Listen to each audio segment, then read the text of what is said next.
Hey, it's Carrie at Trendy Tree. We just made this watermelon wreath and we have a kit available. Link in the chat.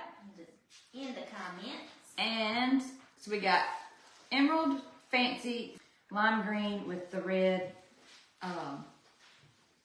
border. It's kind of, it's almost, I thought it was fuzzy, but it's, well, and see, that's not a true red. It's so a pairs well. watermelon red. Watermelon. So, I cut all the mesh and it's cut in 20-inch pieces. ish. Did you measure it? I mean, yeah. Kind of. Mesh, you should be able to get 18, 20-inch Look at me pieces. putting it all in a box so it doesn't roll around everywhere. You're so good. So smart. You may come up and just put 2 ruffles to a twist. And I'm just going to secure it with just a couple of turns.